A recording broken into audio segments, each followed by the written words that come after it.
Aimez-vous votre chemin de vie? Aujourd'hui, je veux parler d'apaisement. D'apaisement, se faire du bien. Et en même temps, je vais vous parler un petit peu de mon aventure là, de road trip. Bienvenue dans l'espace bonheur. Alors, la dernière vidéo, ceux qui l'ont vue, ils ont vu que, bon, j'avais décidé de partir en road trip avec ce qu'il faut pour me dépanner pour dormir en voiture. Et puis, j'avais mon premier arrêt et de là, je ne savais pas comment ça continuerait. C'était tellement intéressant. Ah tiens, j'aime beaucoup le clocher de l'église. Tiens, il pointe là. Là. Alors, ça a été tellement intéressant. Il n'y a rien qui s'est passé comme prévu. Et le chemin ne s'est pas déroulé comme je voulais, mais pas du tout. Je voulais répéter un peu ce que j'avais fait à pied en 2018, d'aller d'une place à l'autre et puis voir comment le chemin s'ouvre d'une place à l'autre, sauf pour une situation de santé. Je ne suis pas en forme pour marcher.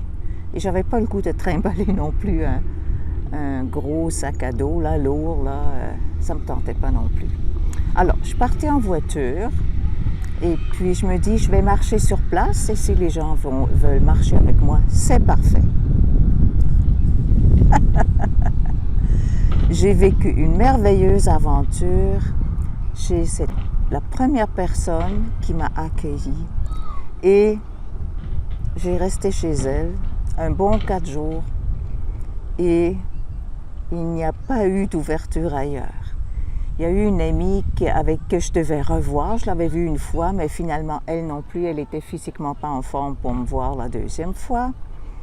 J'avais pensé d'aller dans sa direction, puis après, je forcerais l'ouverture du chemin. Oui, forcer! Oui, bravo Heidi, on force quand ça marche pas comme on veut. Sauf que, par la magie de la vie, ça ne marche plus mon forçage. J'ai plus l'énergie de forcer comme ça. Et pas le goût non plus. Hein? Alors, c'était une question d'amour de ne pas justement me mettre sur un chemin comment dire ça, de forçage. Oui, c'est forcé. On veut forcer la route, on a une idée en tête et puis c'est par là que ça va. Point à la ligne.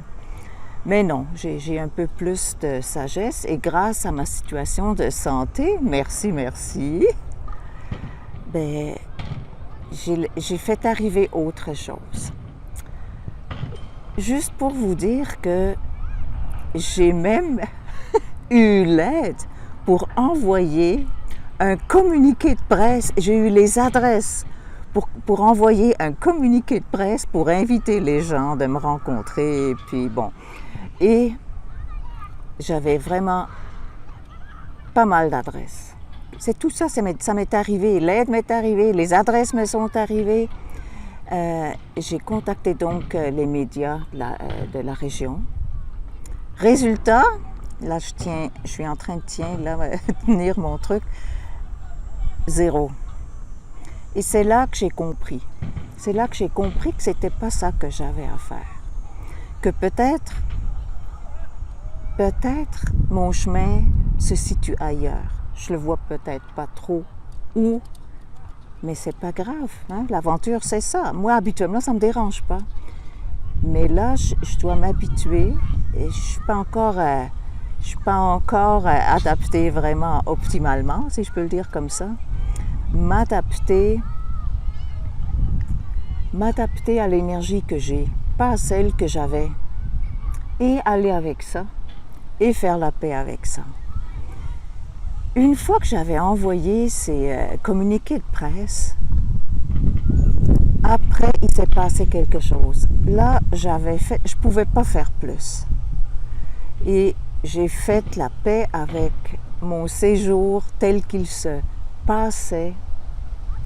Et j'ai compris que c'est pas comme ça. C'est pas selon ma volonté de vouloir répéter une expérience que j'ai vécue dans le passé en voiture. D'ailleurs, la personne que je visitais me disait peut-être c'est moins intéressant pour les gens, quelqu'un qui se déplace en voiture.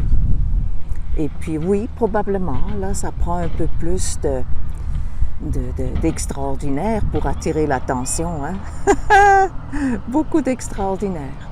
Mais je peux vous dire, après avoir envoyé ça, là, je suis devenue très, très calme. Qu'il y aurait des réponses ou pas, ça serait juste parfait. Et il n'y a pas eu de réponse. Aucune. Et c'est quand même étonnant. Hein? Habituellement, on dit toujours quand on fait un envoi, il y a un certain pourcentage de réponses, là, statistiquement parlant. Mais les statistiques n'ont pas marché du tout dans mon cas. Pas du tout. Alors, je suis revenue et j'ai choisi le moment de revenir. C'était quand il y avait le grand déluge là, de la tempête tropicale Debby. Et j'étais en science-fiction. C'était quand même un trajet qui devrait prendre... Bon, il faut traverser Montréal, on ne sait jamais, c'est souvent long, traverser une grosse ville. Mais bon, mettons que ça prend 2 heures, normalement. Ça m'a pris 6. Voilà. Et j'étais très, très chanceuse. Il y avait des lacs où il y avait des rues. Ça pissait par les fissures de rue. L'eau pissait, là. Il pleuvait des cordes. C'était incroyable. Il y avait des inondations. Et heureusement que je ne savais pas trop ça. Moi, je suis comme arrivée là-dedans avec ma proverbiale innocence, naïveté. Mais je voulais pas aller en dessous d'un viaduc, ça c'était clair, parce que je sais quand il y a beaucoup de pluie, habituellement il y a un lac en bas, puis là, on risque d'être pris. Voilà, j'étais chanceuse, je me suis rendue chez moi, et puis j'ai pas eu de problème. J'étais juste fatiguée. À la place d'arriver vers 7 heures, je suis arrivée à 10 heures. Bon, en tout cas. Et là, il y a vraiment quelque chose qui s'est installé de nouveau. Ouais, faire la paix avec le chemin tel qu'il est. Tel qu'il est. Ça, c'est l'accent. C'est là-dessus que je mets l'accent. Est-ce que vous aimez le chemin sur lequel vous êtes? Ou est-ce qu'il devrait être différent? Vous voudriez être ailleurs? Moi, je suis une championne de ça, c'est sûr. J'ai toujours fonctionné comme ça, puis j'avais beaucoup d'énergie, puis de force, de willpower et de mental, là, le mental fort. Et j'ai réussi des affaires qui étaient improbables. Mais c'est quoi le résultat? Ça ne veut pas dire que j'étais en paix, c'était juste que c'était une étape. Il fallait que j'aille au prochain défi, de défi en défi. Alors là, le défi du voyage intérieur. Et pour moi, il est aussi grand que celui d'une aventure extérieure que je peux décider d'entreprendre. Et me tenir tranquille, mon Dieu, c'est ça mon apprentissage. En même temps, une paix, un côté tranquille. Je m'accorde de suivre les flux de mon énergie. Je m'accorde de ne rien faire. Et je sais, bien sûr, je sais que l'intuition n'est pas dans l'agitation. L'intuition est dans la fine écoute, hein, à l'intérieur de soi. Et c'est pas possible lorsqu'on relève des gros défis, puis qu'on se force, et puis on fait des efforts, et puis on est en forme, et puis on se prouve qu'on est capable. C'est pas là que ça se passe.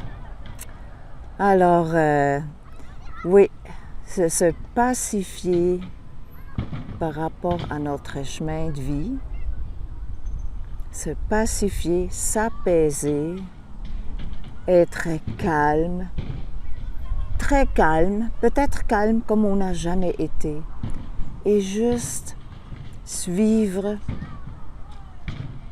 la vibe, la vibration qui est là, en restant peut-être justement en allant nulle part et en étant à son écoute. J'ai l'impression que je connais, il me semblait que je connaissais l'inconnu, je connaissais la zone d'inconfort. Je réalise par rapport à reculer en termes d'activité, à juste observer, oh pelaille, j'ai des croûtes à manger. Bon, alors c'est ce que je vais faire. Vous, qu'est-ce que ça vous réveille? Quel est votre niveau d'aisance, de confort avec le chemin de vie? Comment il se présente actuellement, dans le moment? Peut-être qu'il y a trop d'activités, peut-être qu'il n'y a pas les activités que vous souhaitez, peut-être vous n'êtes pas à la place où vous souhaitez être, peut-être vous vous sentez désaligné, complètement désaligné. En tout cas, d'expérience, je peux vous dire un beau recul et une écoute fine à l'intérieur de soi. Souvent, ça ouvre le chemin. Ça ouvre le chemin. Même pour les grandes aventures à l'extérieur, des grands défis, ça peut l'ouvrir, mais au moins ce défi-là, ça va être guidé par l'intuition. Et avec l'intuition, on ne se trompe pas parce que c'est aligné avec notre cœur. Alors, j'attends vos commentaires. D'ailleurs, merci de m'écouter jusque-là. C'est un peu long, là, presque 12 minutes. J'attends vos commentaires, vos expériences. Merci de partager. Merci d'aimer si vous aimez. Et je vous embrasse fort. Je vous dis à bientôt. Et j'ai une idée pour une prochaine vidéo qui parle justement d'un exploit que j'ai fait avec l'intuition. Alors, je vous embrasse fort. Je vous dis à bientôt. Bye bye.